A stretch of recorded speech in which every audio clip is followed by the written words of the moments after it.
सबसे पहले मेरी आवाज जहां तक पहुंच रही है, न्याय के इस आरंभ में पधारे सभी आदरणीय बुजुर्गों का, नौजवान साथियों का, माताओं बहनों का, मजदूर भाइयों का, दुकानदार साथियों का, नौकरी करने वाले, बिजनेस करने वाले, खून पसीने की कमाई से भरण पोषण करने वाले दिल्ली की आप तमाम आदरणीय नागरिकों का और मतदाताओं का बहुत बहुत स्वागत करता हूं। उनका हार्दिक अभिनंदन। साथियों, सबसे पहले तो मैं आपको दिल की गहराइयों से आप सब जो इस न्याय के आरंभ में शामिल हुए हैं उनको धन्यवाद देते हुए एक आश्वासन देता हूं।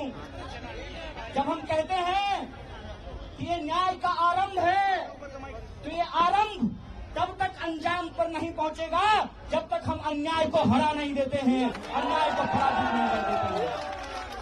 इसीलिए आप सबसे मैं कहना चाहता हूं, ये तो बस शुरुआत है।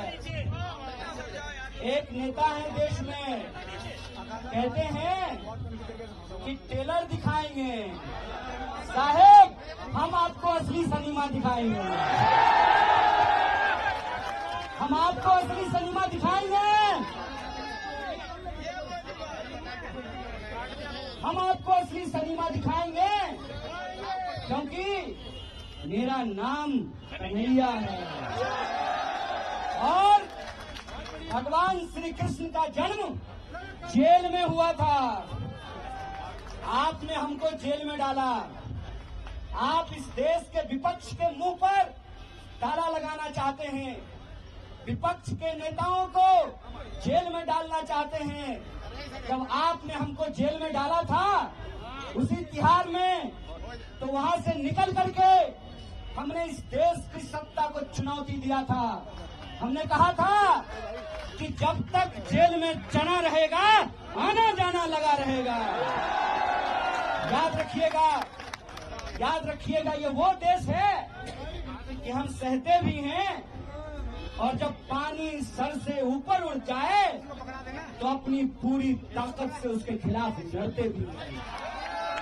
ये याद रखिएगा कि जब जब इस देश में सत्ता अहंकारी होती है, जब जब इस देश में पाप बढ़ता है, जब जब इस देश में अत्याचार बढ़ता है, तब तब उस अत्याचार के खिलाफ न्याय का एक आरंभ होता है, न्याय की एक लड़ाई की शुरुआत होती है। और एक बात आपका फोटो और एक बात मैं आप सबसे कहना चाहता हूं कि धर्म का क्या मतलब होता है। धर्म का मतलब होता है निर्बल को शक्ति देना। धर्म का मतलब होता है सत्य के साथ खड़ा होना।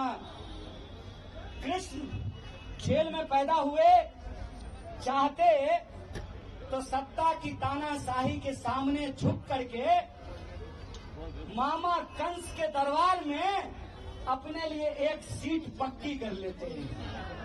लेकिन भगवान प्रभु श्री कृष्ण ने कंस के दरबार में जाना स्वीकार नहीं किया, गोकुल वासियों का गाय चराना स्वीकार किया।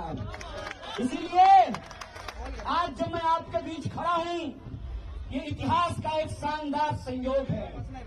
इतिहास का शानदार संयोग ये है कि इस देश के प्रधानमंत्री जी ने एक आदरणीय महिला को, मैं हर महिला का दिल से सम्मान करता हूं, देश के प्रधानमंत्री जी ने इस देश की एक आदरणीय महिला के गले में मंगलसूत्र डाला। उस महिला का नाम यशोदा है और मेरा नाम कन्हैया है। तो याद रखिएगा कि इतिहास का संयोग है कि हम गंगा किनारे पैदा हुए, हमारी जन्मभूमि गंगा के किनारे है और आज हमारी कर्मभूमि यमुना का किनारा बन रहा है। और हम किताबों में पढ़ा करते थे कि यह कदम का पेड़ अगर माँ होता यमुना तीरे, मैं भी उस पर बैठ कन्हैया बनता धीरे। आज आप तमाम लोगों के सामने किसी एक व्यक्ति को सांसद बनाने का सवाल नहीं। आज आप तमाम लोगों के सामने किसी एक व्यक्ति को प्रधानमंत्री बनाने का सवाल नहीं है। आज आप तमाम लोगों के सामने किसी एक गठबंधन का सरकार बनाने का सवाल नहीं है। सवाल ये है कि इस देश के आम नागरिकों के आत्मसम्मान के साथ खेला जा रहा है। वोट की लड़ाई में मुझे कोई दिक्कत नहीं है। वोट की लड़ाई में कोई एक बार सांसद बने, 2 बार सांसद बने कि 10 बार सांसद बने, मुझे इस बात से दिक्कत नहीं है। लेकिन मैं समझता हूं कि जो मौजूदा शाह और तानाशाह हैं, ये सिर्फ आपसे वोट नहीं चाहते हैं, ये चाहते हैं कि दोबारा आपके ऊपर अंग्रेजों की गुलामी थोप दी जाए। ये चाहते हैं कि इस देश में जो संविधान बना, बापू ने जिसके लिए खून बहाया, बापू ने अपनी जान गंवाई। शहीद बापू कहा करते थे, रघुपति राघव राजा राम, पतित पावन सीताराम, ईश्वर अल्लाह तेरो नाम, सबको सन्मति दे भगवान। बापू के उस देश में जब डॉक्टर बाबा साहब भीमराव अंबेडकर ने कहा कि संविधान की व्यवस्था में चाहे हेलीकॉप्टर पर उड़ने वाला इंसान हो या जूता सिलने वाला इंसान हो, सबका वोट बराबर होगा। यह जो संविधान की ताकत है, उस संविधान की ताकत को आप कमजोर कर रहे हैं। एक सवाल मैं आपसे पूछना चाहता हूं, इस देश में सरकार बनाने के लिए 280 सीट काफी है। इस देश में बेरोजगारी समाप्त करने के लिए 280 सीट काफी है। इस देश में महंगाई खत्म करने के लिए 280 सीट काफी है। आप तमाम नागरिक अपने दिल पे हाथ रख करके जरा सोचिएगा कि 400 सीट इनको क्यों चाहिए? ऐसा कौन सा काम है जो ये नहीं किए हैं और करना चाहते हैं? कि कौन सा टेलर की बात कर रहे हैं और ये कौन सा फिल्म हमको दिखाना चाहते हैं? इसके बारे में आप विचार कीजिएगा। इसीलिए आज जब हम आपके बीच आए हैं तो 3 मुख्य बिंदु पे आपको ध्यान देना पड़ेगा। पहला, मैं प्रत्याशी नहीं हूँ। नॉर्थ ईस्ट दिल्ली के अंदर जो 24 लाख लोग हैं वो प्रत्याशी हैं, उनको प्रत्याशी बनना पड़ेगा। ये बात मैं इसलिए कह रहा हूं कि आप सोचिए, दिल्ली में 7 सीट है, 6 सीट पे टिकट काट दिया गया। साहेब सिंह वर्मा जी का बेटा का टिकट काट दिया गया और सुषमा स्वराज जी की बेटी को टिकट दे दिया गया। अरे परिवारवाद। सवाल ये है कि क्या वो 6 सांसद काम नहीं करते थे? अगर काम नहीं करते थे तो उनका टिकट काटा गया, तो इस क्षेत्र के जो सांसद हैं उनको क्यों टिकट दे दिया गया है? इस पर जरा आप लोग विचार कीजिएगा। और वो विपक्ष को गाली देते हैं, प्रधानमंत्री जी के नाम से वोट मांगते हैं, लेकिन ये नहीं बता पाते हैं कि 10 साल में उन्होंने नॉर्थ ईस्ट दिल्ली की जनता के लिए क्या किया है। आजकल मीडिया वाले लोग यहाँ खड़े हैं, मीडिया वाले कहते हैं कि 14,000 करोड़ का काम किया है। मीडिया में वो बोल रहे हैं। आप लोग बता दीजिए, माननीय सांसद जी का 14,000 करोड़ का काम दिखाई देता है? इसका क्या मतलब है? इसका क्या मतलब है?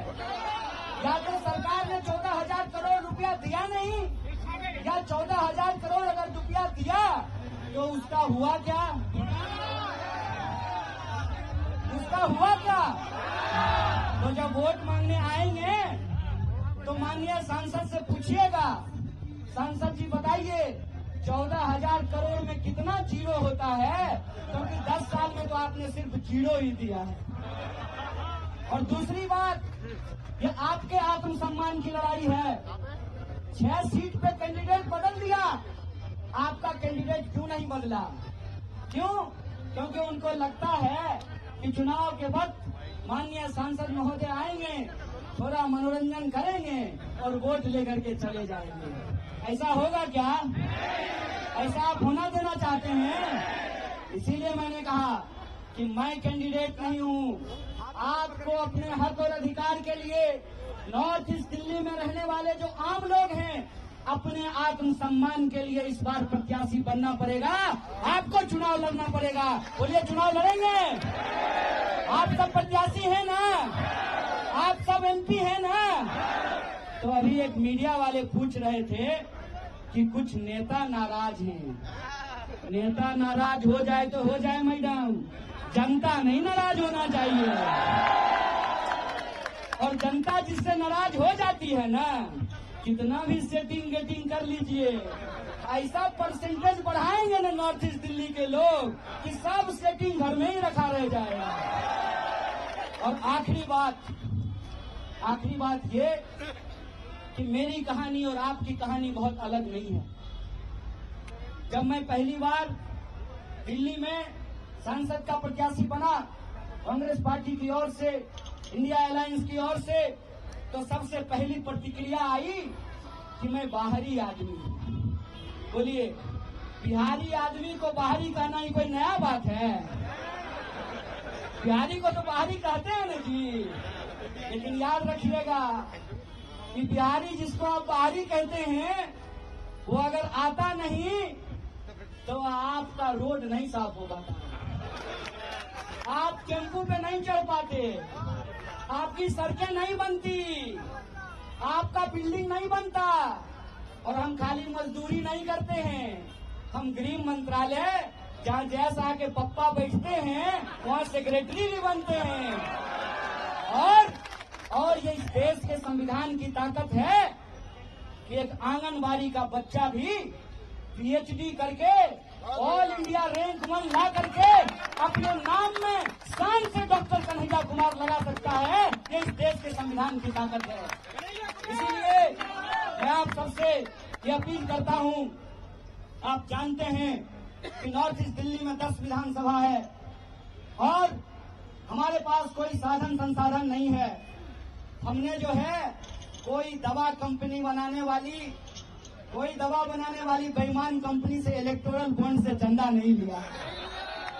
हमारी तो पार्टी का खाता भी सीज कर दिया गया है और कोई विरासत तो हमारे पास है नहीं। कोई हम गृह मंत्री हैं कि हमारा बेटा बीसीसीआई का सेक्रेटरी बन जाएगा? ना हमारे बाबूजी गृह मंत्री हैं, हमारी माताजी तो आंगनबाड़ी में काम करती हैं। तो ना हमारे पास न धन है न संसाधन है, लेकिन हमारे पास एक चीज है, सूरत के लोगों की सीरत आप लोगों की नहीं होने देंगे। सूरत का उम्मीदवार भाग गया और वहां के लाखों वोटर देखते रह गए और बिना चुने ही कोई एमपी बन गया। यहां खड़ा होकर के हम इस देश का नमक खाए हैं। आपके सामने ये शपथ लेते हैं कि हमारे शरीर में, हमारे रगों में आखिरी कतरे तक हम अन्याय के खिलाफ न्याय के लिए लड़ते रहेंगे, हम भागने वाले नहीं हैं। इसीलिए आपसे हम अपील करते हैं कि ये लड़ाई अन्याय के खिलाफ न्याय की लड़ाई है और इस न्याय की लड़ाई में बोलिए, आप न्याय योद्धा बनने के लिए तैयार हैं कि नहीं हैं? अगर आप न्याय योद्धा बनने के लिए तैयार हैं तो इस लड़ाई को हम पूरी शिद्दत से लड़ेंगे।